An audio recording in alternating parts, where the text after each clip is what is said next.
I never thought I'd say this, but my neighbor actually attacked my 10-year-old at the bus stop over a backpack. And she almost got away with it too, until the school cameras caught every single frame.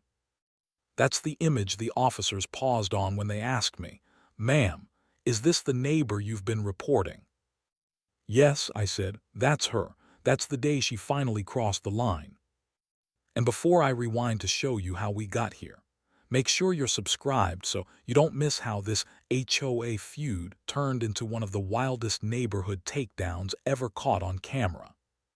Because trust me, you'll want to see how deep Karen's obsession went. Now it didn't start there. It started 3 weeks earlier with a noise complaint and an HOA email that seemed almost harmless. "Your child's toys," it read, "must not be stored in the common area." Common area, meaning the 5 feet of grass by the bus stop where the kids waited every morning. At first I let it slide. We lived in that subdivision for 5 years, and every kid left their scooters or backpacks there sometimes. It wasn't a problem until Karen decided to make it one. Her first warning was a note shoved into our mailbox, written in glitter pen on stationery that smelled like cheap perfume. "The HOA is watching." I laughed, tucked it in a drawer, and went on with my day. I had no idea that within a month, she'd be yanking my 10-year-old school bag in front of a crowd of kids and 3 stunned parents. The next morning after that incident, the neighborhood group chat was ablaze.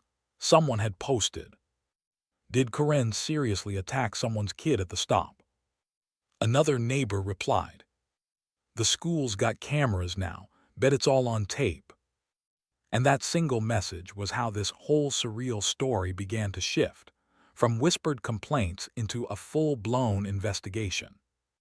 Because if there's one thing Karen loved more than control, it was being right. And when the world saw the footage, frame by perfect frame, she learned what happens when righteousness turns to war. But let's rewind to before the tape, before the cops, before the HOA's emergency meeting made front-page gossip of our cul-de-sac. Let's go back to the moment this neighborhood decided that one mother's petty crusade mattered more than decency. It started innocently enough, with a couple of bike tracks through Karen's manicured lawn. My son didn't even realize his front wheel had skimmed her grass. Karen saw it, though, and came storming across the cul-de-sac like a mall cop on caffeine. "You tell your kid to stay off my property," she barked. I apologized, too courteous for my own good, thinking it would end there.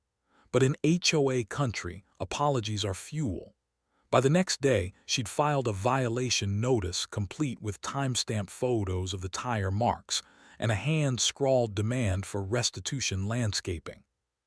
That's when I should have realized Karen wasn't just a cranky neighbor. She was an institution unto herself.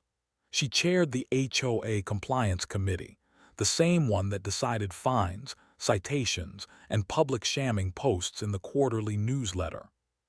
So when she began her crusade against our family, it wasn't just petty, it was officially sanctioned pettiness. The emails grew sharper. The complaints multiplied. Then she started showing up at the bus stop, at the mailbox, even muttering across her fence when my son played outside. Her favorite phrase became, "Rules are rules." The turning point, the moment our calm suburban facade started to crack, was one rainy morning when my son's backpack slipped off his shoulder. He set it on the curb just as the bus pulled up. Karen swooped in like a vulture spotting roadkill. "That doesn't go there," she screeched, grabbing the strap. My son tried to pull it back, stammering, "It's mine." Parents gasped. A few phones came out recording half-caught shouts and flailing arms. The bus driver honked, confused. And one tiny, unnoticed detail sealed her fate. The brand new security cameras the school had installed last week, facing the bus stop. That would become the evidence. Proof so clear it would unravel Karen's entire campaign and send her scurrying to lawyers and damage control. But that morning, standing there in the drizzle, watching my child's eyes well with tears as Karen shouted about rule violations, I didn't know any of that yet. I only knew one thing. Something inside me had clicked. The quiet compliance was over. Now it was our turn to collect evidence. After the bus drove away that morning, leaving a small crowd of stunned parents and Corinne still clutching her robe, I walked back home in silence. My coffee was cold, my hands shaking with that slow, simmering kind of anger, the kind that doesn't explode at plans. I'd dealt with HOA drama before. A trash bin left out too long, a fence color not approved, a garden flag declared visual clutter. But grabbing a child, that was new territory even for our overzealous suburban monarchy. By noon, Corinne was already spinning the story. She sent an email blast to the HOA board claiming my son had abandoned hazardous items on community property, and that she, as a duly authorized officer, had tried to secure the materials for safety reasons. Safety reasons for a Spider-Man backpack, with granola bars inside. She CC'd the HOA president, the property management company, and the neighborhood police liaison. 10 recipients, 10 smears in one click. That's when my lawyer friend Dana stepped in. Dana lived 2 streets over and had been following Corinne's antics for years, mostly for entertainment. When I forwarded her the email, she replied in seconds. This is false representation and potential child endangerment. Start saving everything. So began our digital evidence hunt. I opened a folder on my computer and named it Karen Chronicles. Inside, I built neat subfolders, cameras and photos, emails and texts, HOA correspondence and witness statements, a miniature case file ready for the suburban courtroom that was surely coming.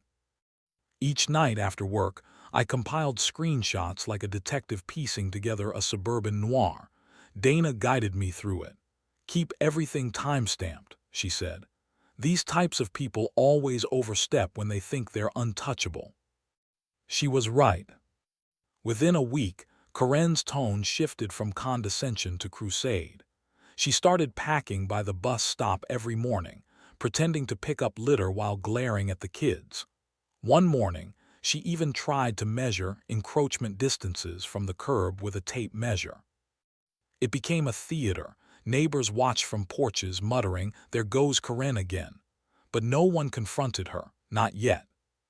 Then came the HOA notifications, fines, stacked like confetti. Unattended children's belongings, $75 fine. Curbside violation, $50 assessment. Each one bore Corinne's digital signature. I appealed. The board ignored me. When I requested the meeting minutes, I found a convenient executive session note signed by, you guessed it, Corinne herself. She'd ruled on her own complaint. At that point, we weren't just battling neighbor drama. It was morphing into a procedural farce. So I called in another ally, Mark, a retired sheriff's deputy who'd lived in the neighborhood since the early 2000s. Mark had seen it all, missing packages, driveway disputes, fence wars, and nothing amused him more than a self-appointed enforcer. Mark listened quietly, then smiled. You said the school's got cameras now. Might be time we take a look at that. It wasn't as simple as walking in and asking. School footage was protected, access limited to incidents under investigation. But once Dana filed a report about alleged harassment of a minor, the school board's legal department perked up. A polite email turned into a formal inquiry, which turned into a phone call. By Friday, a school official confirmed what we'd hoped. The cameras did indeed capture the entire backpack incident in crystal clarity. Meanwhile, Corinne continued her performance art of righteous indignation. She started handing out printed flyers that said, "Safety before slack parenting, keep common areas clean," with a stock image of a smiling family. She even wrote a post in the neighborhood newsletter about teaching responsibility through rule enforcement. I couldn't decide if it was delusion or strategy. Either way, her words were becoming self-incriminating gold. Dana grinned when she read through the newsletter draft. This woman's writing her own deposition. she said. But Corinne wasn't content with words. She began expanding her authority, wandering near our house with a clipboard, taking photos of our flower beds. At one point, she confronted my husband while he was mowing. "You're edging onto HOA property," she claimed, pointing dramatically at the grass line. He turned off the mower and smiled, calm as a judge. "Corinne, we have a surveyor's map. The lot line's right here." He tapped the ground with his boot. "Want to see it?" She flushed red, muttered something about reporting us, and marched off. But we caught the whole exchange on a small GoPro I'd discreetly placed on the window ledge that morning, just in case. By week's end, I had hours of footage and a growing list of allies. Dana the lawyer, Mark the retired deputy, two parents who'd witnessed the backpack incident, and rumor had it that even the HOA president, previously Corinne's ally, was growing weary of the chaos she stirred. Our plan was forming: get the school footage, gather statements, present it formally at the HOA's next open meeting. But Corinne sensed something shifting. Her demeanor got sharper, her tone more desperate. On Sunday night, an anonymous HOA newsletter appeared in everyone's inbox. It was all caps and venomous. "Certain residents are conducting a smear campaign against HOA officials. Beware of edited videos and baseless accusation." That was her final warning shot before the storm hit. Because the very next morning, the school district released the security footage to the police liaison, the HOA board, and, accidentally, one very attentive local journalist who happened to be a parent in our neighborhood. And once that video started circulating, no amount of spin could put Corinne back in control. The showdown had begun. The email hit my inbox at 9:12 a.m. on a gray Tuesday. Subject line: FWD, bus stop footage incident 314 requested review. Beneath that, a single line from the school security officer. Per policy, footage shared with relevant authorities and HOA board for context. Incident appears non-accidental. Non-accidental, two words that rang like a gavel. I opened the attachment. Grainy but unmistakable Corinne, gripping the backpack strap with both hands, yanking while my son twisted away. Even without sound, you could see her mouth forming the words, "Rules are rules." That same day, Mark called. "Police liaison seen it. They're not treating this as neighborhood gossip anymore." Dana wasted no time. She bundled the footage, the complaint emails, and the newsletter screenshots into a neatly labeled packet titled Exhibit A, Unauthorized Physical Contact False HOA Representation. I didn't even know regular citizens could have something called Exhibit A. But Dana assured me, documentation is half the battle, theater is the other half. And the stage for that theater was the next HOA open meeting. It was held in the community clubhouse, pastel walls and fluorescent lights humming like anxious bees. Usually only a handful of residents showed up. Tonight, nearly 50 packed in. Half wanted drama. The other half were the drama. Corinne sat at the folding table front and center, gavel placed neatly beside her printouts. Her smile was tight, brittle, the kind you see on realtors who have just lost a deal. The president cleared his throat. "We have a matter of new business concerning the March 14th bus stop incident raised by resident Mrs. Hughes." Corinne's neck twitched. She laughed, strained and artificial. "Oh, that, already resolved, misunderstanding blown out of." Dana stood, calm, crisp voice. "With respect, that's incorrect. We have official documentation and video evidence submitted to both HOA and police." That's when the projector flickered on. The room hushed. The shaky footage appeared, rain drizzling, kids shuffling, Corinne closing in like a hawk. The collective gasp that followed was almost musical. Parents nudged each other. One man muttered, "You've got to be kidding me." Corinne shot up, hand trembling. "That's doctored, you can't prove." Mark, seated near the back in his old sheriff's windbreaker, stood and said evenly, "That's the school's official security feed, time-stamped and chain of custody verified. Not exactly YouTube fanfic, ma'am." The gavel, her own gavel, slipped from her fingers and clattered onto the table. Dana turned to the board. Additionally, Ms. Roberts, acting as compliance chair, issued fines related to this incident against the victim's family, despite her direct involvement. That's a conflict of interest and an abuse of authority under HOA Bylaws Section 12, Paragraph 3. The president's lips compressed into a single flat line. That seems problematic. Karen sputtered something about protecting safety and neighborhood standards, but no one bought it now. The air had shifted. Whispering parents, folded arms, shaking heads.